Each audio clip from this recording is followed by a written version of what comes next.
काय तुम्हाला कमाईचे किती मार्ग जगामध्ये उपलब्ध आहेत हे जाणून घ्यायचं आहे? मित्रांनो, जगामध्ये कमाईचे फक्त 4 मार्ग उपलब्ध आहेत आणि त्याचे सभ्य उपलब्ध आहेत. आजच्या व्हिडिओमध्ये मी तुम्हाला कमाईच्या मार्गांबद्दल माहिती देणार आहे, तर हा व्हिडिओ शेवटपर्यंत पहा. नमस्कार मित्रांनो, मी आकाश गोंदावले. मागच्या 22 वर्षापासून फायनान्समध्ये काम करतो आहे आणि हजारो लोकांना मी फायनान्शियल फ्रीडम मास्टरी या प्रोग्रामच्या माध्यमातून आर्थिक साक्षरतेचे धडे दिलेले आहेत. आजच्या कार्यक्रमामध्ये मी कमाईचे 4 मार्ग एक्सप्लेन करणार आहे आणि त्याचे सव्य काय काय असू शकतात त्याच्याबद्दल बोलणार आहे.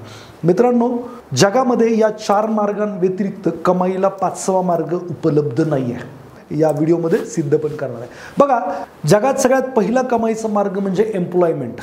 तुम्ही आपला वेळ आणि एफर्ट विकून पैसे कमवता.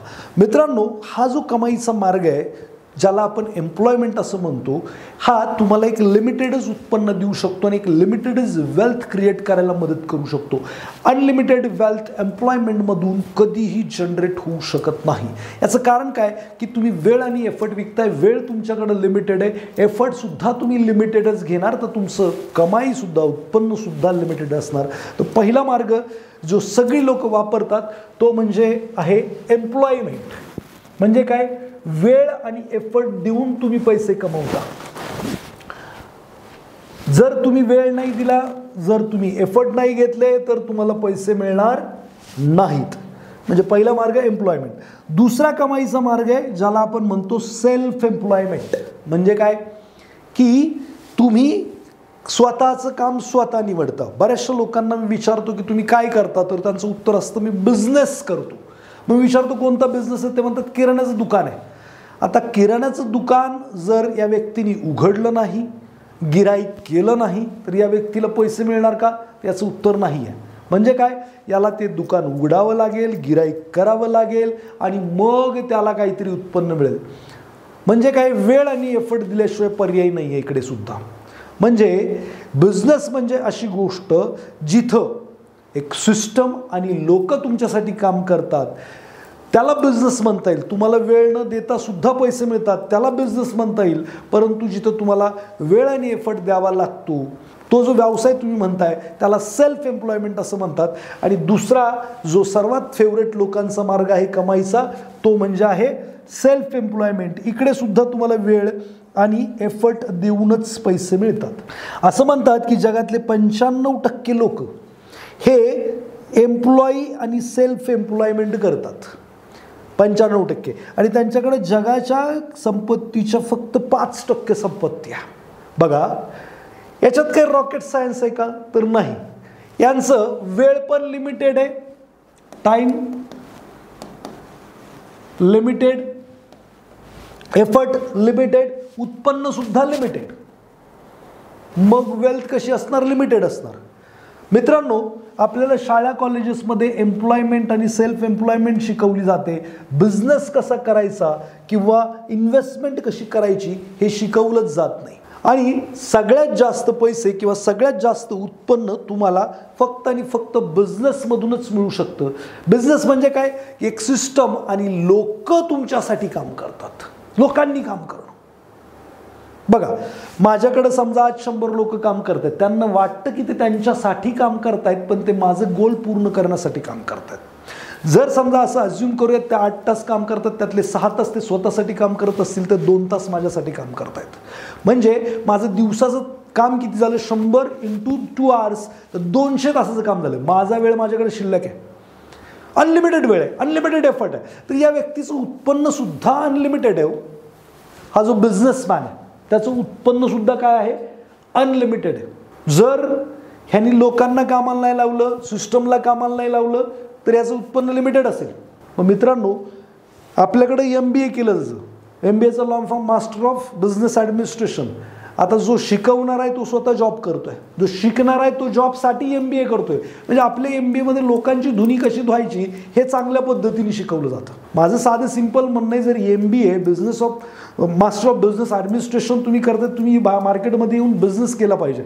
तर या ठिकाणी जर शिकवायचंच काय असेल तर कॅपिटल रेझिंगच्या वेगवेगळ्या पद्धती कोणत्या आहेत, कोणकोणत्या पद्धतीने तुम्ही आयडिया जनरेशन करू शकता, कोणकोणत्या पद्धतीने रिस्क मॅनेजमेंट करू शकता, म्हणजे खूप साऱ्या गोष्टी आहेत ज्या बिझनेसमध्ये शिकवल्या गेल्या पाहिजेत. ते शिकवत नाहीत प्रॅक्टिकली कसं करायचं, आणि मग आपल्याकडची लोक बिझनेसमॅन होत नाहीत. बघा आपण काय करतो, आपल्याला श्रीमंत व्हायचं आहे आणि आपण काय करतोय की इकडं कुवा खोदतोय, विहीर खांदतोय. म्हणजे काय, राजस्थानमध्ये कुवा खोदतोय, जिकडं श्रीमंत होणं शक्यच नाहीये. श्रीमंत इकडे होता येऊ शकतं, पण बिझनेस आपल्याला कोणी शिकवत नाही, आपण तो बिझनेस करत नाही. आपल्याकडे मानसिकता काय की अर्धी सुखाची, कशाला एकीच्या मागं लागायचं आहे आणि ते आपलं काम आहे का, अशा पद्धतीची मानसिकता आहे. आपल्या शाळा कॉलेजेस समाजामधनं नोकरी मिळवण्यासाठी तयार केलं जातं, गुलाम बनण्यासाठी तयार केलं जातं. आणि याच्यामुळं पुष्कळशी मुलं मी पाहतो UPSC MPSCचा अभ्यास करतात, अजून काय करतात, एवढी मेहनत घेतात, कदाचित बिझनेस करण्यासाठी एवढी मेहनत घेण्याची गरज सुद्धा नाही पडणार. आणि बिझनेस मोठ्यातनं मोठा होत नाही, छोट्यातनं मोठा होतो. तो छोटा बिझनेस तर आहे ना, ती MPSC UPSCच्या परीक्षेवरती जेवढा खर्च होतो त्यातनं सुद्धा किंवा त्याच्यापेक्षा कमी पैशातनं सुद्धा सुरू होऊ शकतं. आजच्या सारख्या जी सेल्फ एम्प्लॉयमेंट असली तरी सुद्धा ती भविष्यात काय होऊ शकते, बिझनेसमध्ये कन्वर्ट होऊ शकते, सिस्टम येऊ शकते, लोक कामाला येऊ शकतात. सुरुवात करणं गरजेचं आहे. आणि ते शिकत नाहीत, बघत नाहीत. आणि कुठेतरी आपल्याकडे ही पण मानसिकता आहे की व्यवसाय करतोय म्हणजे सिक्युरिटी नाही आहे किंवा काही नाही आहे. मित्रांनो, बिझनेसमध्ये जेवढी सिक्युरिटी कदाचित तेवढी जॉबमध्ये पण सिक्युरिटी नाही. मी हमेशा शुअर आणि पॉसिबलचं एक्झाम्पल देतो लोकांना की बघा मित्रांनो, दोन प्रकारचे रिटर्न आहेत, एक शुअर आणि एक पॉसिबल. तुम्ही नोकरी करता तिथं तुम्हाला शुअर पगार मिळतो, पण जो नोकरी देतोय तो बिझनेस करतोय त्याचं उत्पन्न पॉसिबल आहे. म्हणजे उद्या ज्याला किती उत्पन्न येणार कोणत्याच बिझनेसमॅनला माहीत नाही आहे. म्हणजे तो पॉसिबिलिटीचा धंदा करतोय आणि तुम्हाला तो शुअरिटी देतोय. उद्या ज्याला ह्याची पॉसिबल उत्पन्न जर नाही आलं तर तुमचं शुअर उत्पन्न बोंबलेलं आहे. साधं सिंपल आहे, देर इज नो शुअरिटी. जर तुम्ही जॉब करताय तर पॉसिबिलिटीची पॉसिबिलिटी आहे. म्हणजे बिझनेसमॅनचा बिझनेस झाला तर तो तुझ्या एम्प्लॉईची सॅलरी करेल आणि त्याला जे काही त्यांनी कमिटेड दिलंय तेवढं करेल, अदरवाईज तो कायमस्वरूपी बांधील नाही. जर त्याचा बिझनेस नाही झाला तर तो तुम्हाला जो शुअर सिक्युअर जॉब तो म्हणताय, तुमच्या कंपनीने बनवलेली सेवा किंवा प्रोडक्ट जर उद्याच्याला विकायचं बंद झालं तर तुमचा जॉब जाणार आहे, तुम्हाला सिक्युरिटी नाही राहणार आहे. सो बिझनेसमॅन उलट पॉसिबिलिटीचा धंदा करतो आणि त्याची पॉसिबिलिटी खूप काही उत्पन्न देऊ शकते.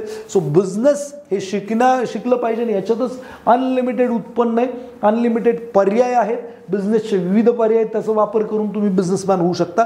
आणि चौथा जो कमाईचा मार्ग आहे ज्याला मी इन्व्हेस्टमेंट असं म्हणतो. मित्रांनो, जगात माझं असं म्हणणं आहे की सगळ्यात जास्त जे श्रीमंत आहेत ते इन्व्हेस्टर आहेत. ही तीनही कॅटेगरी, ही तीनही लोक यांच्यासाठी काम करतात असं माझं म्हणणं आहे. आणि सगळ्यात जास्त श्रीमंत या जगात फक्त आणि फक्त इन्व्हेस्टर आहे. बघा, माझं साधं सोपं म्हणणं आहे, Mukesh Ambani as a businessman जास्त श्रीमंत आहेत, ॲज अ इन्व्हेस्टर जास्त श्रीमंत आहेत. ॲज अ बिझनेसमॅन त्यांचं जर सॅलरी काढलं किंवा जे काही ते घेतात ती फार कमी येईल, पण त्यांचे डिव्हिडंडचा विचार केला, इन्व्हेस्टिंगच्या डिव्हिडंडचा विचार केला, ती खूप हजारो करोडमध्ये येऊ शकते. तर सांगायचा मुद्दा आहे की इन्व्हेस्टर म्हणून ते जास्त श्रीमंत आहेत, ना की बिझनेसमॅन. आता हा विषय वेगळा आहे की बिझनेसमॅनच इन्व्हेस्टर आहे आणि इन्व्हेस्टरच बिझनेसमॅन आहे, हा वेगळा विषय आहे. पण सगळ्यात जास्त श्रीमंत आहेत ते इन्व्हेस्टर. आता इन्व्हेस्टमेंट ह्या सेगमेंटबद्दल मला तर असं वाटतं की फारच गरीब आणि मिडल क्लास लोक आणि बिज्ञ आहेत. त्यांना इन्व्हेस्टमेंट म्हटलं की त्यांना ते सुचत नाही. सगळी लोक जसं फॉलो करतायत, घर घे, गाडी घे, EMIच्या चक्करमध्ये अडकणे, ते तिकडंच लागत आहेत.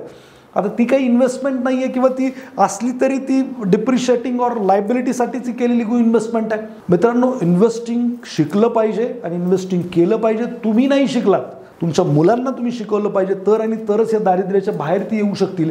अदरवाईज त्यांनी जर हेच केलं, एम्प्लॉयमेंट आणि सेल्फ एम्प्लॉयमेंटच केलं, तर वेळ आणि एफर्टच विकणार आहेत. तुमच्यासारखीच किंवा तुमच्यापेक्षा कदाचित वाईट परिस्थिती, विदारक परिस्थिती त्यांच्यावरती येऊ शकते. प्रचंड पगार वाढलेत आजच्या तारखेला. मुलांना जेवढे आपल्याला पगार नव्हते इनिशियल स्टेटला तेवढे पगार येतात, पण मुलगा करतोय काय, तर तो इकडं लायबिलिटी घेतोय, आयफोन घेतोय, गाडी घेतोय आणि सॅलरी म्हणजे संपूर्णच टाकतोय.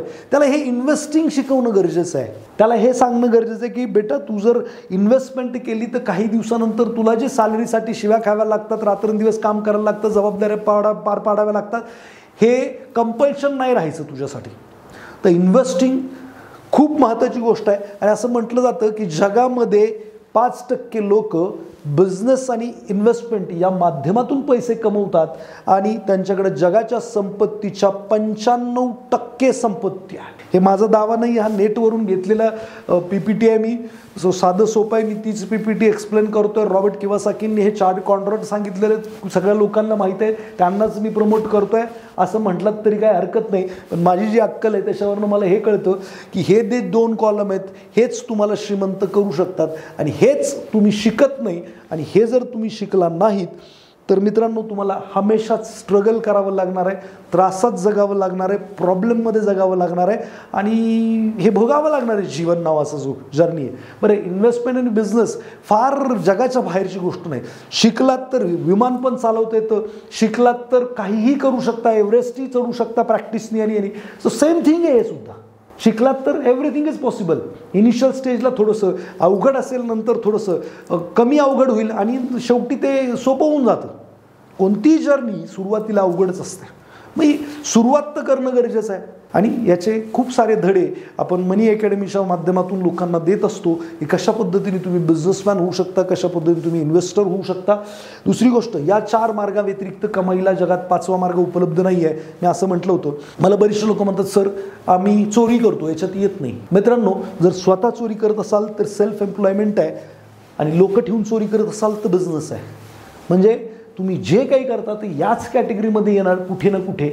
5वा मार्ग उपलब्ध नाही एवढंच मला सांगायचं आहे. हेच जर 4 मार्ग उपलब्ध आहेत आणि हे 2च मार्ग जर तुम्हाला श्रीमंत करू शकत असतील, 1 आणि 2, तर हे तुम्ही शिकलेच पाहिजेत. त्यासाठी व्हॉट एव्हर काय पण करा, पण हे शिका.